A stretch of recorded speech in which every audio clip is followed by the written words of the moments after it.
Darkest Dungeon is about making the most of a bad situation. Quests will fail or must be abandoned. Heroes will die, and when they die, they stay dead.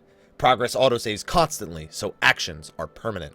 The game expects a lot out of you. How far will you push your adventurers? How much are you willing to risk in your quest to restore the Hamlet? What will you sacrifice to save the life of your favorite hero? Thankfully, there are always fresh souls arriving on the stagecoach, seeking both adventure and fame in the shadow of the Darkest Dungeon. Hello everyone and welcome to the next game on my Steam playlist, Darkest Dungeon. This is a game that was actually funded with Kickstarter and everybody's been playing it. Heck, I've been playing it. And while it may be an early access game, it is showing to be one of the most promising games on Steam, especially for only a $20 title. It is amazing in and out. Now, as you can tell from my experience here, I've actually already played quite a bit of Darkest Dungeon. Unfortunately, a large portion of the footage I have is unusable due to various reasons. So I could show you my initial impressions of the game, but the game turns on you so quickly that I feel like my first impression is going to be just as good as this impression. So I'm going to start a whole new campaign in Darkest Dungeon, and we are just going to play it from there. Really quickly, before I get into it, options for the game. I know a lot of people like to see this. One of my favorite things about the options, you're able to select which monitor you want to play the game on when you're in full screen mode. I've had a lot of trouble recording this with OBS when I don't put it in full screen, so it's great to have that option available because it's just something that I like. I like games that have the option to select monitor.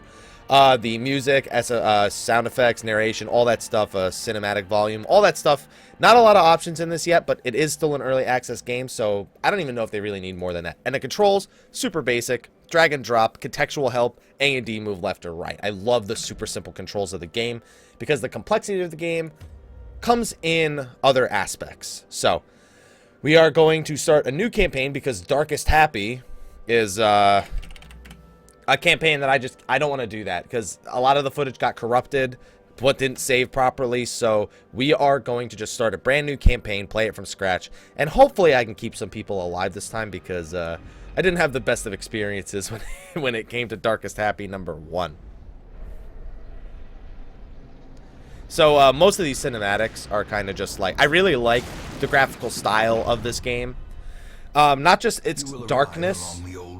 Hold on, there's talking. I forgot about this. It winds with a troubling serpent-like suggestion through the corrupted countryside, leading only, I fear, to ever more tenebrous places.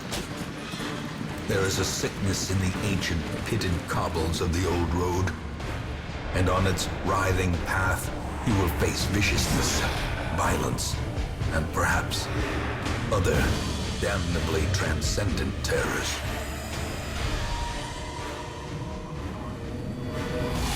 So steel yourself, and remember there can be no bravery without madness. The old road will take you to hell, but in that gaping abyss, we will find our redemption. Damn. All right. So that's the opening cinematic. I don't recall any cinematics after that, to be honest. I've played the game up to week 15, and I've yet to get another cinematic. Maybe when I'm actually able to beat some of the dungeons, I'll have better luck. So there's a lot of little tutorials here in order to move to another room. On the minimap, it says which room I'm in. You just have to click the room that you want to go to. So as you can see, I'm just going to left-click this room. And then it's A to move right, A to move left, D to move right. Pretty much no matter what, even if I was in the right room moving left, you're going to be moving forward with D. Moving A just kind of moves you back the way you came. So kill the enemy. It's very basic. You can select which skill you want to use using the numbers, or you can click the skill yourself, depending on whatever's more comfortable for you. Every skill has a bunch of different modifiers that we're going to be looking at a little bit later on. So right off the bat, let's just try and kill this guy. I actually got hurt really bad by this guy the first time that I played, to be honest. It was pretty embarrassing. He, like, put my party at serious risk, which I'm not proud to admit. Winning in a fight also gives you loot. Now on the minimap, you'll notice there's like 4 squares. If you come across, every square has a chance of being an encounter, whether it be running into like a camp like this, which we're going to take our chances with. Good, we left valuables. That doesn't always turn out good. There's a lot of bad things that can happen. But any of them could be a random encounter, whether it be a trap, a treasure chest to open, as you're seeing here, or anything else. Wow, I'm getting really lucky with the surprise. Oh, that's because I have this. Alright, so we have a bunch of different abilities here. I'm actually going to take aim for the first turn so I can improve his accuracy and his critical hit rate. Whereas on you, I am going to try and take out the bloodletter. Alright, so round 2, they're no longer surprised, so the turn is going to go even here. Oh, a nice crit. See, I'm glad that I did that. How much does this bleed? 2 damage per round. Oh, he's only got 3 HP left. Point blank shot. Wow, that actually... Oh, point blank shot. It actually switched places. So when we go back to the Hamlet and we start going through the first dungeon, there's a lot of little things that I want to explain about this game. For the most part, the combat's very, very simple, but it's mostly the progression of your characters that is really so great about this game, and the constant risk of permanent damage to your roster and whatnot. Trapped chest. This guy's, I'm feeling lucky. It's trapped. Okay. I still felt lucky about it, but apparently there was literally nothing in it, so we'll move out. Quest complete. Managed to complete that first one, and they're going to take us through a bunch of tutorial stuff as well. Oh, wow. They start me with that much. I've spent so much gold on my first playthrough. It was pretty embarrassing. So whenever you complete a quest, you get resolve experience points, and that can help you level your resolve, which can give you bonuses and whatnot. Now, as you can see here, you can also learn abilities whenever you go on a quest. I actually learned Slayer of Unholy for Renauld, and Natural Swing, which is +5 accuracy for Dismas. So you really want to try and keep all the positives that you can, but there's also a chance at the end of a mission you can get negatives like deal less damage to humans or maximum HP down, and they all have different names, like Syphilis is one of them. So we now have 2 members in the party, and it's just letting me know I can always get help text if I need it. So the one thing we're able to do is the stagecoach, where every time you get back from a mission, there's going to be people here, and you can recruit them into your roster. You can also upgrade the stagecoach and anything through this little spot in the top left, using resources such as deeds, crests, portraits, and busts. So like increase the number of available heroes to 3, or increase the size of my roster. So I'm actually going to increase my network. And now next week, there will be 3 people that will appear here. And you don't have to hire them, and it is free to hire them. So you don't have to worry about cost. It's just a matter of, you know, trying to get the party members that you want and try to keep them alive as long as you can. Graveyard, this place will just show you, think of it like a hardcore mode, where, you know, most games will tell you, hey, you lost this character, it died at this level, everything. This keeps track of that as well. Unfortunately, there's nothing else we can really do here on the first week or the second week, whichever one it is. So they're going to send us off to our first real mission. Now, on this screen, there's a lot of information available. First of all, the actual Darkest Dungeon and the Cove are currently not available in the early access game. So there's a bunch of things that you have to take note of. These are the rewards. So this gives busts and crests. Those are the rewards we'll find from this place. Clear a path to the boss. The further you progress through a thing, the higher the level this will be. And when you reach a certain level, you'll be able to challenge a boss level, which is a long series of events with camps and the ability to challenge a boss, which has special mechanics you have to deal with. Also, the mission itself depends on what the icon is here. For example, this is the symbol of skirmish, which will give you a basic mission, which is right here. Your goal, for example, for a skirmish is to complete 100% of room battles, which means that every big room that has a battle in it, you have to complete it in order to finish it. And your goal every time is to try and finish this quest. This right here is camping, which means that if the quest is in a really big area, they may give you camping supplies, which you can use to use special abilities, heal up your party, feed everybody for more. It's really great to do. And then we have the recommended resolve level, of course, and more rewards down here, which you can already see from up here as well. So then we have to select our party members and put them into the party list. And your party list is actually very important, the order you put them in. If you right-click a hero, there's a ton of information available here. You know, they have their HP dodge percentage and their armor, but then they have their abilities, and also very importantly, they have preferred position. These positions are the preferred positions based on the abilities they have available. So this is the front row, these first two, and these are the back rows, these last two. And the order in which you place them down here determines their party order when you first enter the dungeon. Now, you can always change that around outside of combat, and by sacrificing your turn in combat, you can also move around. But you really want to put them in the order that you want them in right from the get-go.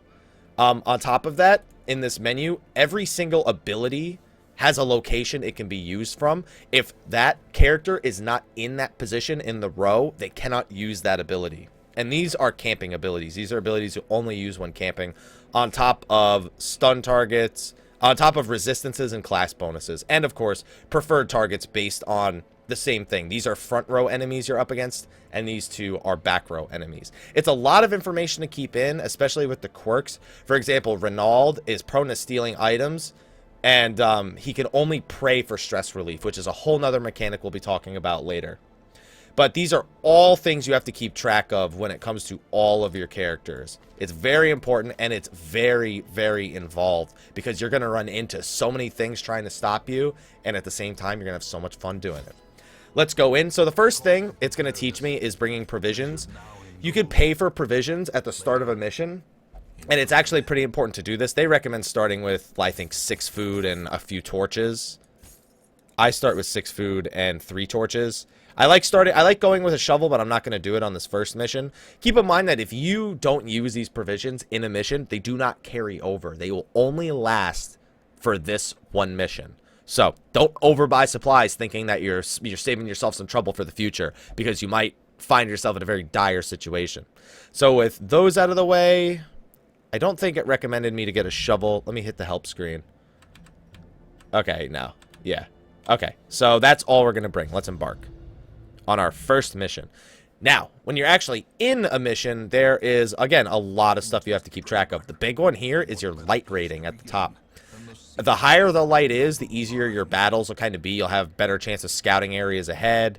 You'll have, chance of monster being surprised. The less light there is, the harder enemies will be, but the better your rewards will be.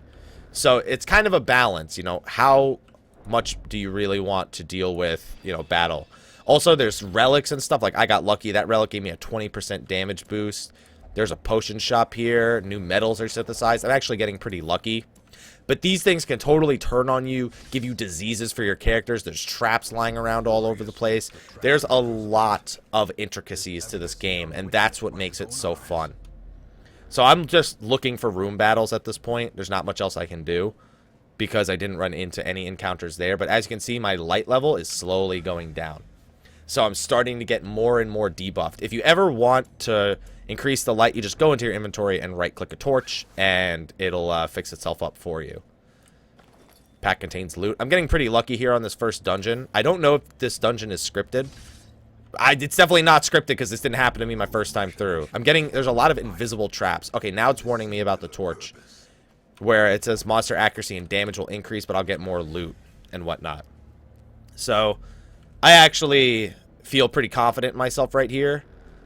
Okay, we're gonna eat. This is another thing that pops up. This is why you have to bring food supplies, because if there's ever a point where that happens, then you're in for a bad time. All right, I'm actually gonna have her read the books, and see, it has a lasting effect on the hero. So what was the lasting effect? She now has rabies, and rabies makes her have 10 less accuracy but 20% more damage, which is actually not so bad. Wow, he dodged the trap. Normally, you could see traps on the ground and disarm them. I just haven't been lucky enough for that. I'm going to use a torch before I go in this next room.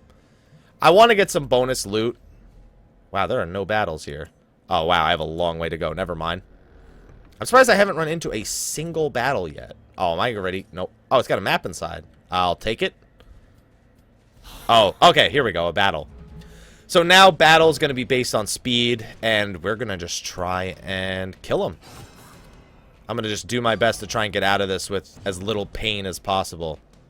Oh, wow, I got the divine heal. I got the AoE party heal to start. That's pretty good. I don't think I need to heal on this first turn. I'm going to try and lay down a stun.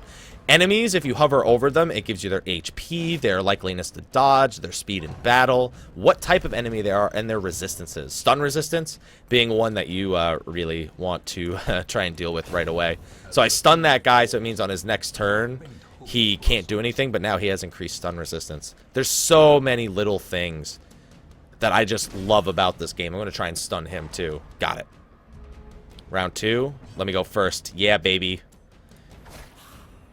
Now that I understand this game a little bit better, it's a lot of fun. It is really a lot of fun. Now, of course, there are abilities that can hit multiple enemies. I'm going to do one right now. Manage to kill the guy who is stunned and deal a lot of damage to everybody else. And, you know, I'm actually going to heal him up. I'm going to throw him a heal, because my heal isn't very strong, and I had a feeling, since he's right in the front, he was going to take a big hit eventually. I'm going to... Oh, my goodness. Crit for 32. Yeah, you definitely judged... Oh, yeah, then again, he does have the 20% damage from before. And we kill him, and we're good to go. Get our loot. Wow, what the... That's a... What the hell? All right. Oh, we got another battle. Oh, and we got surprised. That's a great way to start, because now I can go the whole round, and I don't have to worry about anything. Wow, can I get a 5-point heal, please? That would be cool. Even though they're surprised, they can still dodge attacks and whatnot based on their rating. Getting a lot of resistances here. Alright, I should have you attack somebody on your own. Because you hit so hard that, yeah, it's kind of a waste. I'm going to buff his damage. I've got a lot of really cool abilities here that I really want to make use of. Oh, he's 1 HP off. Bleed? Damn. If I know. Trying to make a skeleton bleed's not always going to be the easiest thing. But one can dream, right? Oh, bump in the night. Oh, dodged it. Wow, I'm getting really good RNG here on the first couple of just on the first couple of fights. My RNG when I was playing this before was just not good at all. I was never dodging attacks. It was horrible, especially because monsters have increased accuracy right now. It's just really, never mind. I was just gonna say, it's just really lucky that I've gone so long without, you know, really sustaining a large amount of damage. I'm gonna heal him again. He's right in the front, so I want to keep his HP up whenever I can. It just helps to ensure my success in battle. Making a lot of money here. Alright, who do we want to drink from this? These, you don't always have to drink from these. Remember, if you don't want to take the chance that you're going to ruin your character, you don't have to drink from these or do anything at all with anything. Sometimes they'll do nothing, sometimes they'll do really bad things, and sometimes they'll buff you. But you never know. You could totally screw over a character because you just like touching everything. It totally happened. It happened on my other account when I was live streaming, which is really most of the footage that I lost was live stream footage. So apologies to anyone who was there. If I can somehow salvage it, I would like to post it. But it's not looking like it's going to happen. Holy moly, that was a lot. That was kind of troublesome. And I keep getting my... Oh, well, then again, that's because they have 100% bleed resist. Durr. I love how I told you about something, totally ignored it. Wouldn't be the first time in one of my videos. Alright, let's take this guy out of the mix. Killing off as many enemies as possible, as quickly as possible, is my style. Especially because these guys have some pretty deadly abilities. Alright, I'm going to actually go for the guy in the back. He's got bleed resistance, so I knew that wasn't going to do too much. Oh, the dodge. Wish he had a counterattack. I would love to do a grape shot. Or I would love to have an ability that hits them both, but I don't.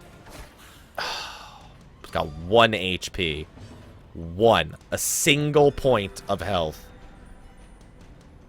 At least my stress levels aren't too bad. Yeah, I had a feeling that guy was going to go first. That's what I was afraid he was going to do, because that increases stress levels. So stress is another mechanic of this game.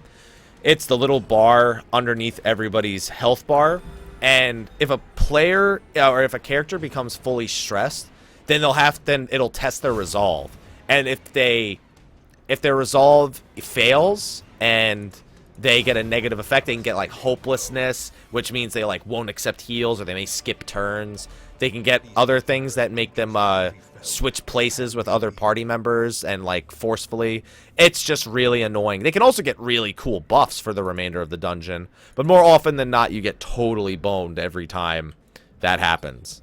So you want to try and do your best to avoid high stress levels.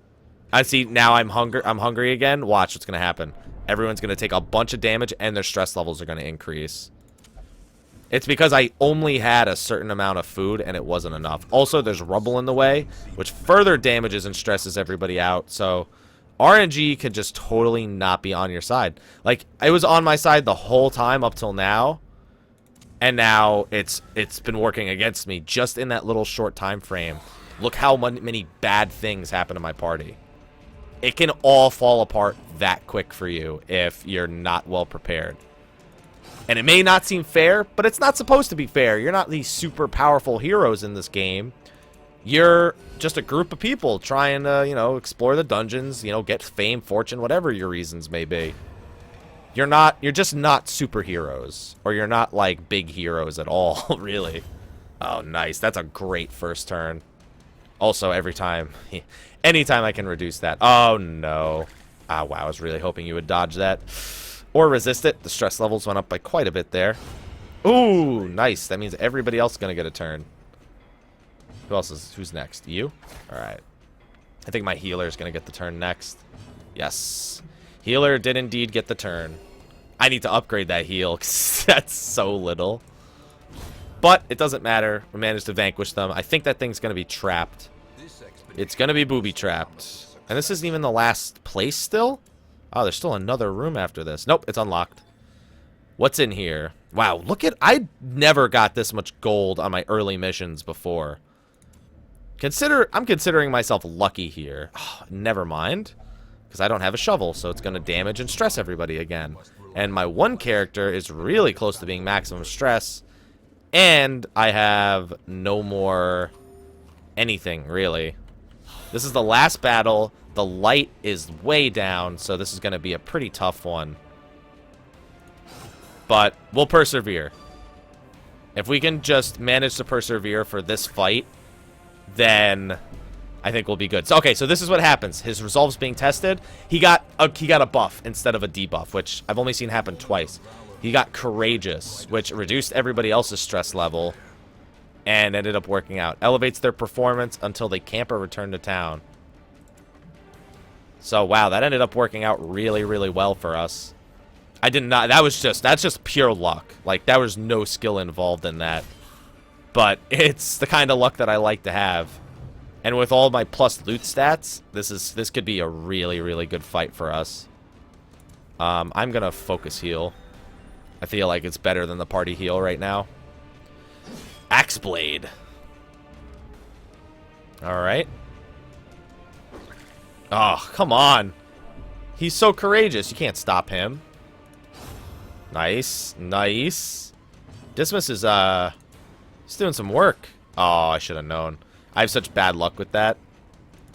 The Bone Defender. I've had the Bone Defender defense, dodge so many attacks on my other playthrough. Deadweight? Is that going to knock him back? Yeah. So there are attacks that can knock people back, stun them, you know, change their party position, which is pretty annoying, but, you know, you just got to deal with it. Like I said, game's not meant to be necessarily, like, on your side, make you feel like the super guy. You really got to take care of your heroes, which is just a mechanic I really, really like. Okay, got rid of him. Wait, please kill this guy now. Please, please kill this guy. Stun him or something. Just gonna damage him. Yeah. He's gonna die very, very soon. He's blighted even. Even if he got another turn right here, he would just die instantly, since he was blighted. And that should be the end of our quest. Nice. Everything's been explored. Get quest complete. See how much money we walked out of there with, because the answer is a lot. Holy moly. I've never walked out with 10,000 gold. That was just really, really good. I got very lucky. So let's see what kind of... Okay, so now, if I ever take him to the well dungeon, he is more prone to getting stressed. But in camps, he gets 20% more healing received, which is a great bonus. And he's now got +5 accuracy from range. Those are both really, really good bonuses. So we'll return to town. Unlock a couple more things. Yes, we unlocked stress relief. So now I have a way to relieve stress, which is really, really important also because you're going to be sending people there constantly. You have 2 ways to relieve stress. And some people, like, for example, one of his is he can only get rid of stress through prayer. So where this guy is right now, the caretaker, that means I can't stick Renaud in there. Also, on this menu, by the way, you can rename heroes if you want. So, with that in mind, Mr. Happy. That's which character I was before. That's which character I'm going to be now. We can also check to see who else is in town. We have a jester, we have a highwayman, and we have a bounty hunter. Which, since we've never seen the jester before, let's look at his abilities. He's got an attack with a bleed equipped to it. He's got a ranged attack that lowers the target's accuracy by 10. So he is more of like a buffer slash debuffer, so he can really be played in any position. So like, for example, see, I can heal stress, which is a big one. I can buff the entire party with accuracy and crit rate. He's got a few other abilities in here, like Heroic End, which seems to hit the enemy, and then it debuffs him like crazy. And then he's got a good camping skills. He's got stress resistance. He can reduce everyone's stress. Yeah, so as you can see, really, really good. And then we have the bounty hunter, his big mechanic is marking people for death and then executing them with his collect bounty. So it takes 2 turns for him to really rev up. But once he marks people for death, this attack does so much damage. He's also got flashbangs that have really high stun base and it can shuffle enemies around. He's got an attack that can pull people closer to the front, which is really good if you know what you're doing. You can totally force them to waste turns. He's also got an uppercut that's knocked back. He's really all about displacement and executions. And this one's also monster stunned. He can execute after a stun. It's just, he's got a lot of great abilities overall. He's got slow reflexes, though. He's a little bit slow. So, yeah, that's going to be the first video that I'm going to do for Darkest Dungeon. I'm going to keep playing this game. I love this game. I just want to play this game as much as possible right now. So, thanks for watching the first video. I'll see you guys for part 2. Until then, take care.